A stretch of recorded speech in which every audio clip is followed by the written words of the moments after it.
Welcome to your Daily Writing Habit, episode number 821. If you are writing a book or thinking about it, or maybe you've started writing your book but you need some help getting it done, you are in the right place. Good morning. Happy Thursday, everyone. I'm your host, Christine Whitmarsh. If you're looking for me online, look for Christine Inc., like that stuff we write with.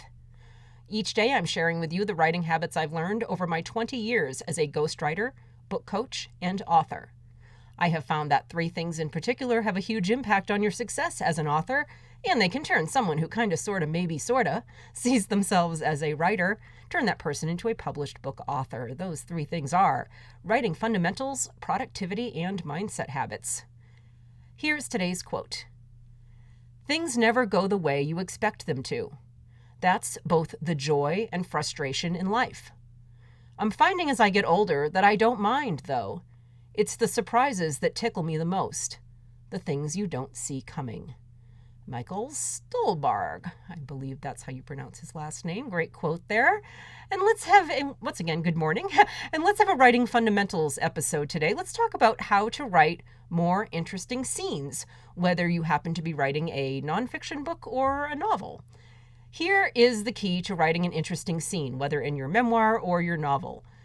Don't look at the scene like a writer. Approach it like a human being. And here's what I mean by that.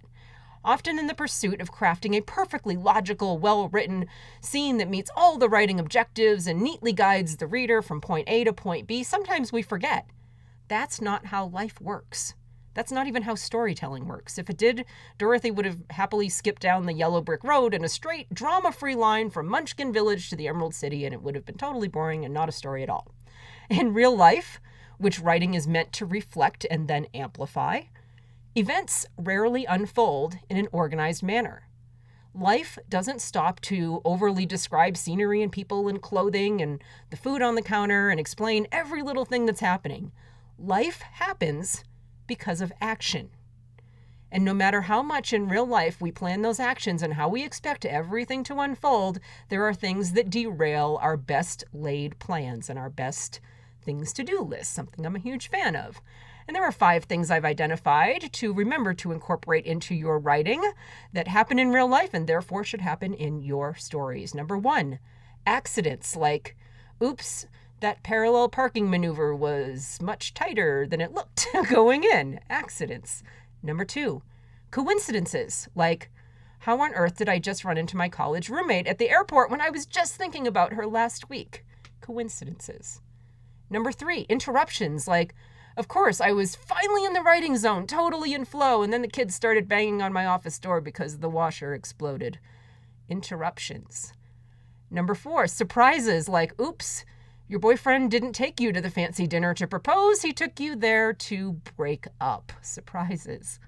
And finally, number 5, conflicts, like when person A gets blamed for something they didn't do by person B, and unfortunately, person A was already having like the worst day ever, so you can kind of see where that would go, conflicts. Now, for those of you who are writing a memoir, think about some of the most memorable events of your life. How many of those events were neat, organized, and predictable, with a straight line from A to B? How many involved any number of the scene elements we're discussing today? So the most memorable events of your life, how many included accidents, coincidences, interruptions, surprises, conflicts? When writing your stories, when writing your book, use the opportunity and some creative license to play up these 5 things.